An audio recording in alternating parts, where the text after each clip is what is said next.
Bismillahirrahmanirrahim. Assalamualaikum warahmatullahi wabarakatuh. Dengan saya Edi Mulyadi dari Forum News Network FNN. Saudara, kemarin Jumat terjadi kebakaran hebat di kilang minyak milik Pertamina yang ada di Cilacap. Dan ini dalam tempo 3 bulan, kalau nggak salah bulan Maret, April, Mei, Juni, ya 3 bulan. Berarti Pertamina mengalami kebakaran kilang minyak 2 kali dalam tempo 3 bulan saja. Nah, beritanya banyak, tapi tentu saja saya ingin mengambilkan berita dari FNN ya. FNN menulis 1 tahun Ahok Komut, Komisaris Utama, Pertamina 2 kali kebakaran. 1 tahun Ahok Komut, Pertamina 2 kali kebakaran. Oke, saya baca beritanya ya. Baru sekitar 1 tahun Ahok menjadi Komisaris Utama PT Pertamina Persero mengalami 2 kali kebakaran. Baru sekitar 1 tahun Ahok menjadi Komisaris Utama, PT Pertamina mengalami 2 kali kebakaran. Sebelumnya terjadi kebakaran hebat di Pertamina Balongan. Balongan itu Indramayu ya. Kini kebakaran serupa terjadi di kilang Cilacap. Kebakaran melanda area Pertamina Refinery Unit atau RU 4 Cilacap, Jawa Tengah, Jumat malam 11 Juni 2021. Dalam berbagai informasi yang disebarkan publik di Twitter, kobaran api melahap tangki 39 paraksi lain sekitar pukul 19.45 waktu Indonesia Barat. Penyebab kebakaran masih belum diketahui, namun saat kejadian sedang ada petir. Anda ingat waktu Balongan terbakar? Pihak pemerintah dengan buru-buru mengatakan disebabkan oleh sambaran petir. Ya, nanti kita lihat berita selanjutnya ya. Pertamina Unit Pengolahan 4 Cilacap merupakan salah satu dari 7 jajaran unit pengolahan yang memiliki kapasitas terbesar, yaitu 348.000 barel per hari. 348.000 barel per hari ini bernilai sangat strategis, memasok 44% kebutuhan BBM nasional atau sekitar 75% kebutuhan BBM di Pulau Jawa. Dahsyat sekali, ini strategis sekali, sangat strategis. Selain itu, kilang ini merupakan satu-satunya kilang di tanah air yang saat ini memproduksi aspal dan base oil. PT Pertamina Persero masih berupaya mengendalikan kebakaran yang terjadi pada salah satu tangki yang berisi bensin. Manajer Communication Relation and CSR Pertamina RU 4 Cilacap, Hatim Iwan, mengatakan pihaknya saat ini masih terus dilakukan upaya pemadaman sisa api di area Banwol. Upaya pendinginan juga masih terus dilakukan untuk mencegah api timbul kembali, kata Hatim dalam keterangannya di Jakarta. Kebakaran tangki di area kilang Cilacap, Jawa Tengah ini terjadi pukul 19.45 dan penyebabnya belum diketahui. Oke, saudara sekalian,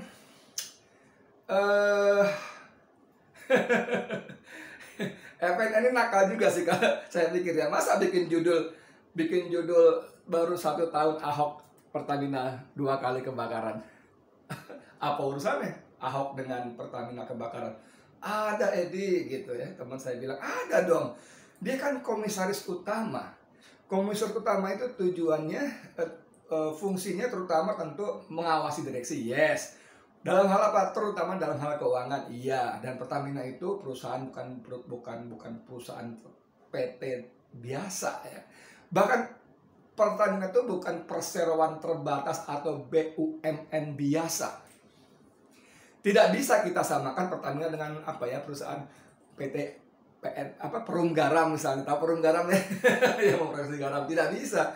Atau kita sandingan BUMN lain, tidak bisa. Pertamina sebagaimana PLN itu unit yang sangat strategis. Dan kilang tadi Balongan, tadi Cilacap, tadi 7 lokasi yang lain itu termasuk objek vital strategis negara. Dan pengamanannya jasa saudara. Jadi kira-kira siapa pelakunya? Apa? Benarkah itu karena petir? Nah, ini petir ini bagus sekali. Waktu balongan terbakar, wah buru-buru tuh.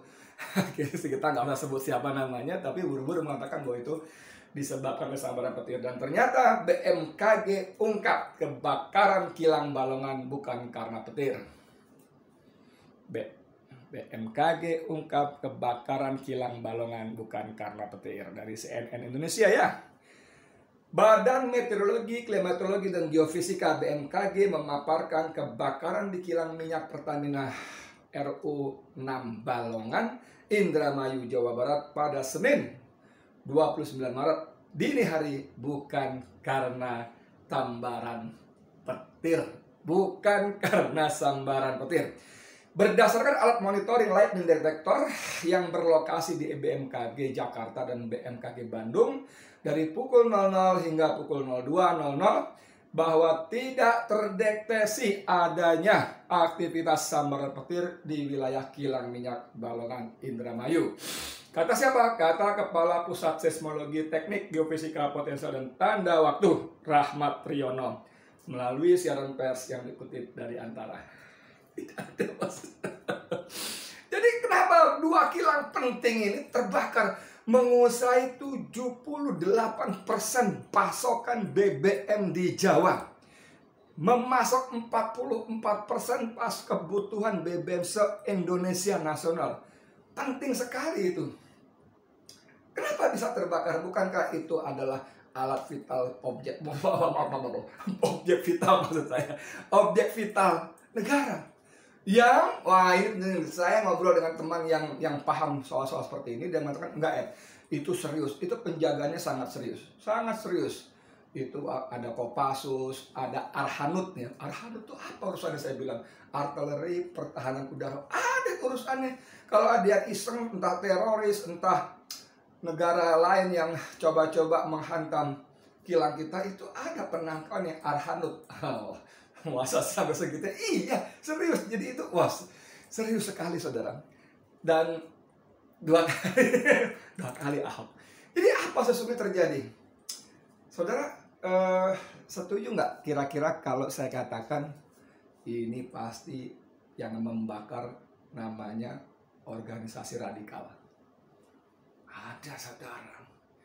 Ini yang bakar namanya FPI.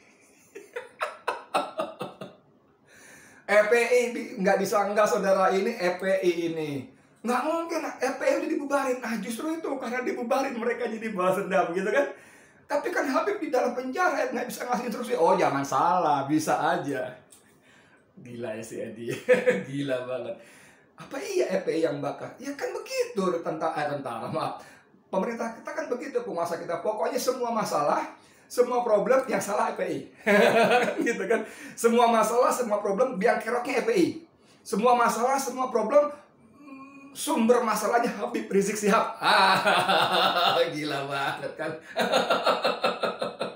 Kan begitu. Nggak mungkin nggak mungkin FPI. Ya soal mungkin nggak mungkin terserah nomor 16, yang penting stigma dulu. Tuduh dulu FPI kan begitu kan. Iyalah. Buktinya kenapa nggak? Buktinya seluruh aparat birokrasi kita dikerahkan untuk menghancur lalu lantakan FPI.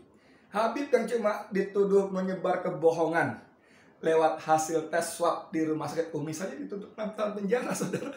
6 tahun penjara. Habib mengatakan waktu ditanya saya sehat, saya nggak tahu bahwa saya sakit atau tidak. Hasil tesnya saya belum lihat, tapi saya merasa sehat. Saya bilang saya sehat, alhamdulillah. Lalu jaksa mengatakan itu sebuah kebohongan. Lalu jaksa mengatakan itu menyembunyikan hasil tes swab. Lalu jaksa menyatakan kebohongan Habib Rizik soal hasil tes swab itu telah menyebabkan keonaran. Dan karena itu Habib Rizik Syihab layak dituntut 6 tahun penjara. Kan begitu dalam logika penguasa kita, kekuasaan kita. Betul kan? Awasnya nggak dipotong video saya yang tadi ya. Kalau video saya dipotong, kemudian disebarkan tuh Edi Mulyadi menuduh yang membakar kilang Balongan, kilang Cilacap itu FPI. Nah, itu kan ada tuh kalimat depan tuh dipotong sama orang-orang yang hatinya penuh dengan kebencian, haters kepada Islam dan para ulamanya. Jegrek. Edi Mulyadi, wartawan senior FNN yang melakukan investigasi di kilometer 50 menyebutkan bahwa pelaku pembakaran kilang Balongan, kilang Cilacap adalah FPI. Kan begitu, dipotong. Tapi kalau Anda mau sabar dikit nonton sampai habis video ini, Anda tahu maksud saya tentu saja. Karena FPI Habib Rizik itu sumber masalah menurut kekuasaan. Jadi masalah buat penguasa kita tuh bukan korupsi yang merajalela, bukan menteri sosial yang menilap uang bansos, itu bukan masalah, saudara. Bukan partai PDIP dan Golkar misalnya yang menjadi juara 1, juara 2 korupsi, menjarah uang rakyat, itu bukan masalah. Buat kekuasaan kita, penguasa kita di negeri ini, masalah itu bukan ekonomi yang merosot, nyungsep ke gorong-gorong, itu bukan masalah. Buat penguasa kita, masalah itu bukan pabrik-pabrik yang tutup gulung tikar sehingga terjadi PHK di mana-mana, itu bukan masalah. Buat penguasa kita, kekuasaan kita, masalah itu bukan narkoba yang merajalela, kejahatan baik level rakyat begal sampai level atas, itu bukan masalah. Masalah buat penguasa kita itu bukan separatis di OPM yang membunuh rakyat kampung, membakar kampung-kampung, yang membunuh TNI dan Polri, itu bukan masalah. Jadi masalah di mata penguasa kita, adalah Habib Rizik FPI, adalah Islam radikal. Itu masalah.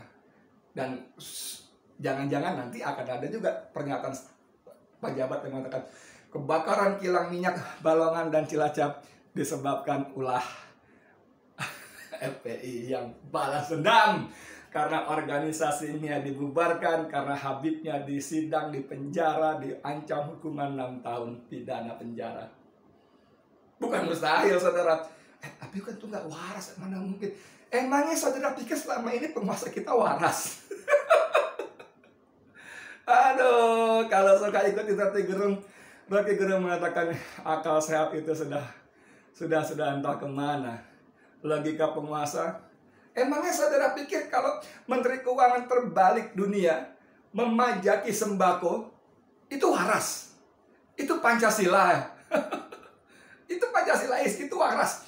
Ketika daya beli rakyat tergerus, ketika PHK di mana-mana, ketika harga-harga bahan pokok terus naik tinggi, tiba-tiba Menteri Keuangannya bilang kena PPN 12%. Emangnya menaikkan PPN dari 10% menjadi 12% itu akal waras? Itu Pancasilais. Emangnya memajaki pendidikan, sekolah, apalagi segala macam, itu akal waras? Kalau sekolah dari bimbel sampai perguruan tinggi kena pajak, apa itu akal waras, akal sehat? Tidak, saudara.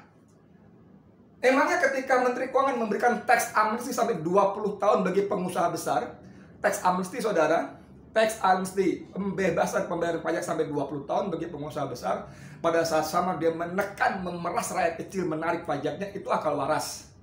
Emangnya itu Pancasilais? Kalau itu menurut Anda begitu, ya monggo silakan. Menurut saya tidak waras, tidak sehat akalnya. Tidak. Itu tidak Pancasilais, tidak. Keadilan sosial bagi seluruh rakyat Indonesia, nggak ada. Nggak ada. Kemanusiaan yang adil dan beradab, mana bisa disebut manusiawi menggencat rakyat yang sudah sangat berat bebannya dengan berbagai pajak tambahan? Mana bisa itu kemanusiaan yang adil dan beradab? Mana bisa itu disebut kebijakan yang beradab? Tidak bisa, saudara.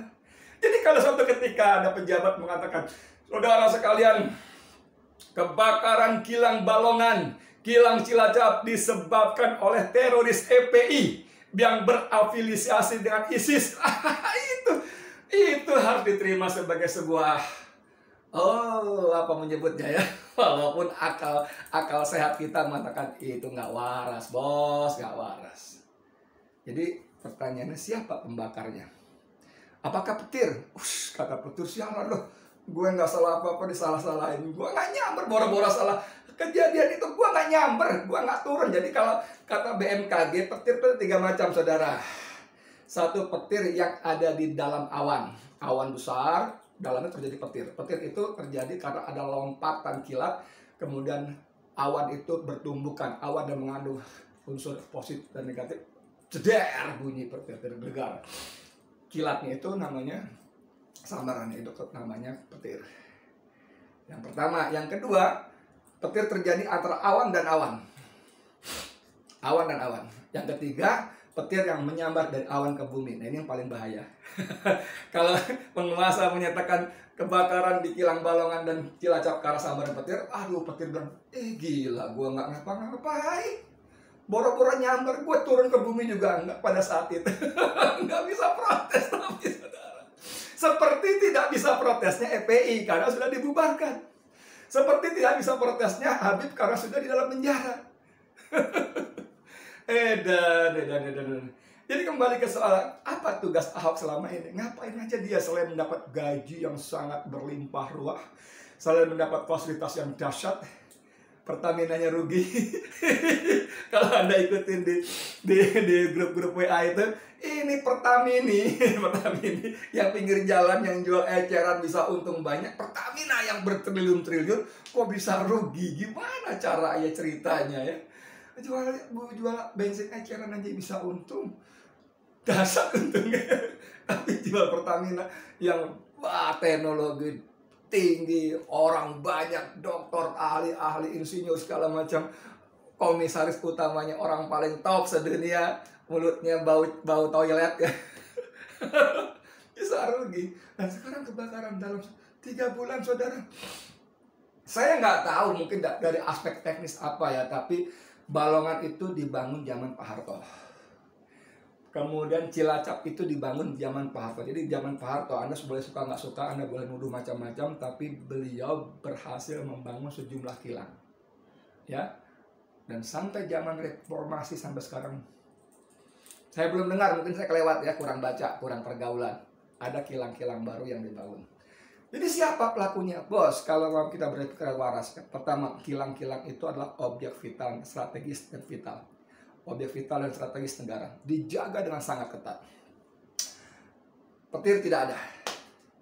FPI, aduh, FPI, mohon maaf segala hormat ya. Habib Rizik, mohon maaf ya. Kiai Sobri, mohon maaf. Munarman, siapapun petinggi FPI, mohon maaf. Mohon maaf. Saya ingin mengatakan FPI nggak punya kemampuan menembus pertahanan penjagaan di tempat-tempat objek vital strategis, apalagi semacam kilang itu. Jadi siapa pelakunya? Pelakunya orang dalam, bos. Orang dalam mana? Orang dalam pemerintahan. Jadi penjahatnya, terorisnya, itu orang dalam kekuasaan. Tidak harusnya ada di lingkungan kilang-kilang Pertamina atau Balongan, tidak, tapi ada dalam kekuasaan. Mereka punya target-target itu. Kilang-kilang itu, tadi saya ulang lagi, memasok 44% kebutuhan BBM nasional, memasok 78% kebutuhan BBM Jawa. Anda bisa bayangkan betapa penting dan strategisnya kilang-kilang itu. Kalau diganggu, bagaimana jaminan keamanan pasokan BBM untuk nasional dan Jawa khususnya? Oh, ada beritanya memang, aman, nggak masalah, Edi. Nggak percaya, ada ini. Ini beritanya ya. Tapi kalau kita baca berita ini kan, aduh, kita mau ngomong apa ya?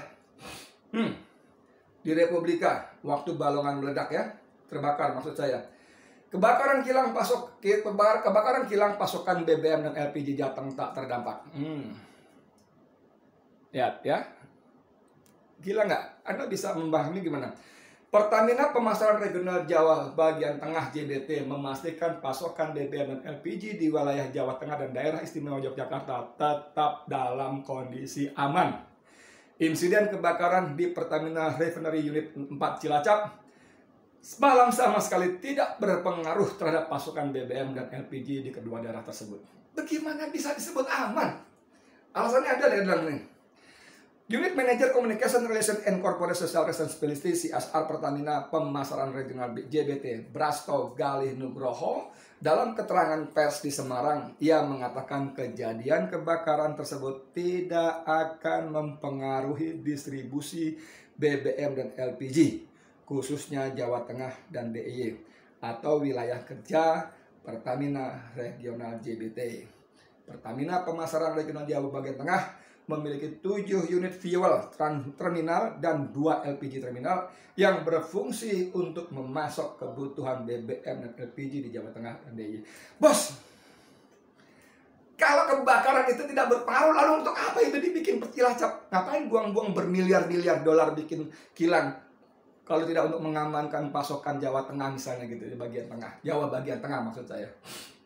Untuk apa? Jadi kalau ngomong itu, aduh, mohon maaf ya, rakyat tuh nggak bodoh-bodoh amat. Makanya dibikin kilang jadi Cilacap itu untuk mengamankan. Anda katakan punya 7 refinery, punya dua apa, bukan 7 refinery tadi sebutnya. Ada 7 unit, ada 2 unit LPG, 7 unit BBM, sehingga kebakaran tidak pernah. Ya pasti berpengaruh lah, bos. Pasti berpengaruh lah. Masa nggak berpengaruh? Kalau nggak berpengaruh, ngapain coba bangun? Nggak usah. Kenapa? Udah aman, cukup yang ada. Itu kan untuk mengamankan, untuk menunjang. Kalau itu bermasalah, ya pasti bermasalah di sini.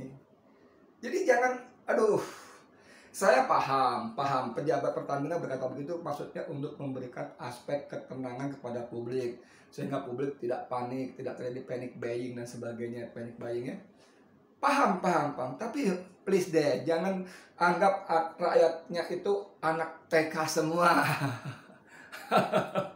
Enggak, kita juga bisa mikir, saudara. Jadi ini tidak bisa tidak. Kebakaran 2 kilang dalam tempo sangat cepat 3 bulan ini pasti punya maksud.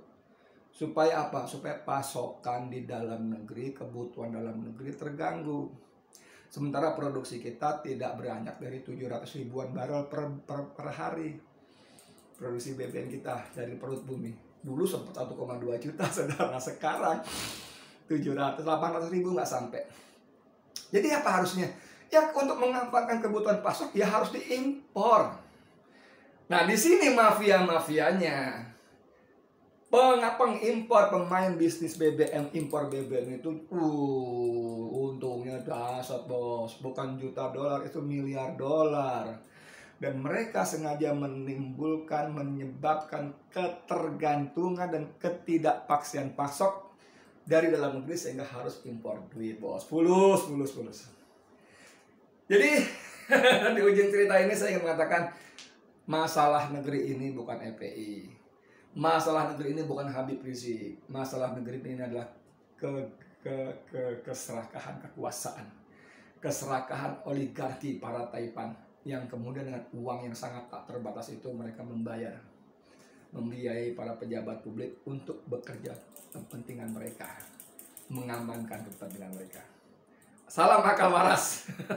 Edi Mulyadi untuk FNN. Assalamualaikum warahmatullahi wabarakatuh.